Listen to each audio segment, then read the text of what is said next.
नमस्कार साथियों। आज हम आपको सुनाने जा रहे हैं श्री कृष्ण की उस अद्भुत लीला की कथा जिसमें उन्हें चुनौती दी थी एक नकली भगवान ने। इस नकली भगवान का नाम था पौंड्रक वासुदेव, जो स्वयं को विष्णु का अवतार बताता था और श्री कृष्ण को झूठा कहता था। लेकिन जब अहंकार अपनी सीमा पार कर लेता है, तब भगवान स्वयं उसे नष्ट कर देते हैं। पौंड्रक वासुदेव कौन था? पौंड्रक वासुदेव काशी का राजा था। वह बड़ा घमंडी और अहंकारी था। उसके राज्य की प्रजा को यह विश्वास दिला दिया गया था कि वही सच्चा वासुदेव है। वह शंख, चक्र, गदा और पद्म जैसे आयुध धारण करता था। उसने नकली गरुड़ ध्वज और नकली श्री विष्णु के आभूषण पहने हुए थे। यहां तक कि उसने मुकुट और पीतांबर भी पहनकर स्वयं को भगवान कहलवाना शुरू कर दिया। पौंड्रक अपने घमंड में यह मान बैठा कि द्वारका के श्री कृष्ण झूठे हैं और असली वासुदेव वही है। पौंड्रक का छल और प्रजा को धोखा। पौंड्रक ने अपने मंत्रियों और सैनिकों से कहा, मैं ही असली वासुदेव हूं। कृष्ण ने मेरी नकल की है। मैं ही धरती पर आया, असली विष्णु अवतार हूं। काशी की प्रजा भोली थी। वे राजा की बातों पर विश्वास करने लगे। लोग उसे नकली भगवान मानकर पूजने लगे। यह छल और दंभ धीरे धीरे उसकी आदत बन गई। पौंड्रक का संदेश। श्री कृष्ण को पौंड्रक का घमंड इतना बढ़ा कि उसने एक दिन द्वारका में श्री कृष्ण को संदेश भेजा। उस संदेश में लिखा था, हे कृष्ण, तुम तुरंत अपने चक्र, गदा और शंख त्याग दो, क्योंकि वे असली नहीं है। असली वासुदेव मैं हूं। अगर तुमने मेरे आदेश का पालन नहीं किया तो मैं तुम्हें युद्ध में नष्ट कर दूंगा। द्वारका का दरबार जब यह संदेश श्री कृष्ण के पास पहुंचा तो पूरी सभा हंस पड़ी। बलराम जी हंसते हंसते लौटपोट हो गए। उग्रसेन और अन्य यादव राजा भी मुस्कुरा उठे। सबको यह हास्यास्पद लगा कि कोई नकली व्यक्ति स्वयं को भगवान कह रहा है और कृष्ण को चुनौती दे रहा है।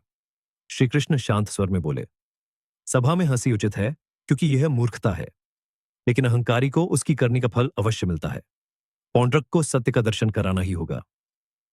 पौंड्रक का युद्ध का ऐलान। पौंड्रक ने काशी नरेश को साथ लेकर श्री कृष्ण के विरुद्ध युद्ध की तैयारी की। उसने हजारों हाथियों, रथों और सैनिकों की सेना इकट्ठी की। काशी नरेश ने भी अपने सेनापतियों को आदेश दिया कि कृष्ण का वध किया जाए। श्री कृष्ण का युद्ध के लिए प्रस्थान। श्री कृष्ण ने गरुड़ध्वज युक्त अपना रथ सजाया और सेना के साथ काशी की ओर प्रस्थान किया। उनके साथ यादव वीर भी थे। युद्ध भूमि में दोनों ओर नगाड़े बज उठे। युद्ध भूमि का दृश्य। पौंड्रक स्वयं को विष्णु रूप में सजाकर आया था। उसके हाथ में नकली शंख और नकली चक्र थे। वह गरुड़ का प्रतीक भी रथ पर लगाए हुए था। जैसे ही कृष्ण का रथ मैदान में पहुंचा, पौंड्रक चिल्लाया, कृष्ण, आज तेरा अंत निश्चित है। असली वासुदेव मैं हूं। युद्ध का आरंभ। युद्ध शुरू हुआ। पौंड्रक की सेना ने बाणों की वर्षा कर दी।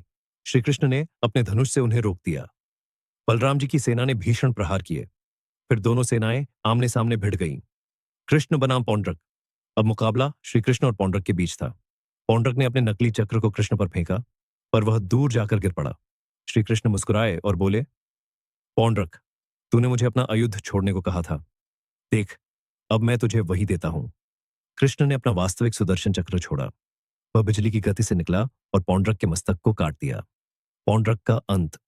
पौंड्रक वहीं युद्ध भूमि में गिर पड़ा। उसका नकली वेश, नकली शंख चक्र सब बिखर गए। काशी की सेना भयभीत होकर भाग खड़ी हुई। काशी नरेश भी मारा गया। उसके पुत्र ने शोक में जलते हुए दीपक आकाश की ओर भेजे, लेकिन वे दीपक श्री कृष्ण की कृपा से द्वारका लौट आए और काशी का महल जल उठा। काशी का नाश और सत्य की जीत। काशी का वैभव नष्ट हो गया। लोग समझ गए कि नकली भगवान बनकर कोई सच्चे श्री कृष्ण की बराबरी नहीं कर सकता। जहां श्री कृष्ण है, वहीं सत्य और धर्म की विजय होती है। कथा का सार। यह कथा हमें सिखाती है, अहंकार चाहे कितना भी बड़ा क्यों ना हो, सत्य और धर्म के आगे टिक नहीं सकता। जो व्यक्ति भगवान का झूठा रूप धारण करता है, उसका अंत निश्चित है। भगवान कृष्ण की लीलाएं हमें यह संदेश देती हैं कि सच्चाई का साथ दो और झूठे दिखावे से दूर रहो। पौंड्रक जब युद्ध भूमि की ओर चला तो उसका मन अहंकार से भरा हुआ था। वह अपने मंत्रियों से बोला, देखो, आज मैं सिद्ध कर दूंगा कि असली विष्णु अवतार मैं ही हूं।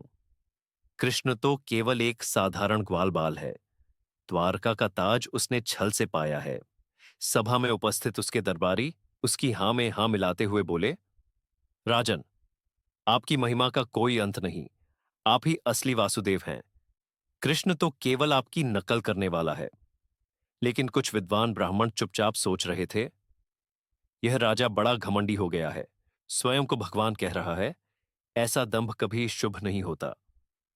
द्वारका में श्री कृष्ण का उत्तर जब द्वारका दरबार में पौंड्रक का संदेश पढ़ा गया तो सभी यादव राजाओं में हंसी की लहर दौड़ गई। बलराम जी ठाका लगाते हुए बोले, हाँ हाँ हाँ, यह मूर्ख स्वयं को भगवान कहता है। भाई कृष्ण, लगता है यह तो अपने ही पागलपन में डूब गया है। उग्रसेन ने गंभीरता से कहा, हे माधव, यह अपमान अब धर्म का अपमान है। इसे सबक सिखाना आवश्यक है। श्री कृष्ण मुस्कुराकर बोले, सत्य को कोई ढक नहीं सकता। यह पौंड्रक अपने अंत की ओर स्वयं बढ़ रहा है। चलो, इसे युद्ध भूमि में सत्य का दर्शन कराइए। युद्धभूमि की सज्जा काशी नगरी के बाहर विशाल युद्धभूमि सजाई गई। एक ओर पौंड्रक और काशी नरेश की सेना खड़ी थी, हाथियों, घोड़ों और रथों की कतारें। दूसरी ओर द्वारका की सेना, यादव वीर, बलराम जी और स्वयं श्री कृष्ण गरुड़ध्वज वाले रथ पर सवार। नगाड़े गूंज उठे, शंखनाद हुआ, वातावरण युद्ध की हुंकार से भर गया।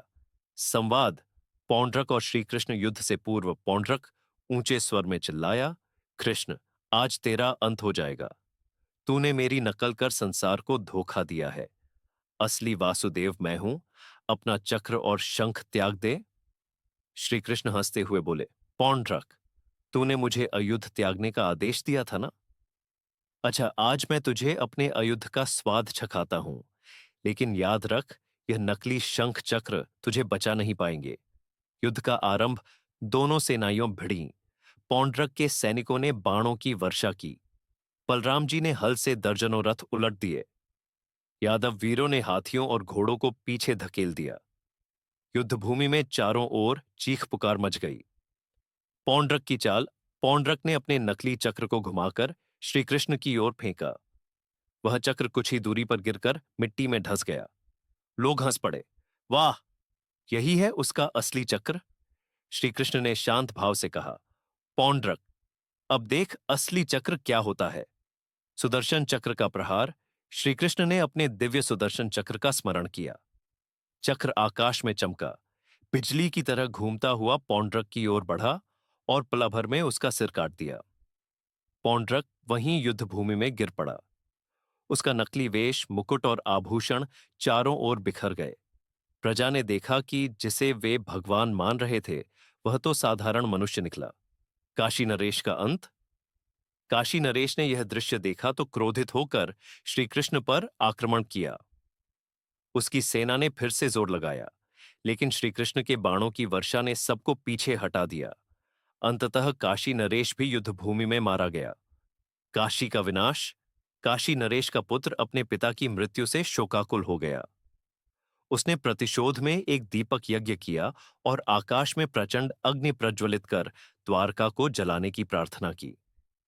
लेकिन श्री कृष्ण की लीला देखो, वह अग्नि उल्टी होकर काशी लौट आई और स्वयं काशी नगरी को जलाकर राख कर गई।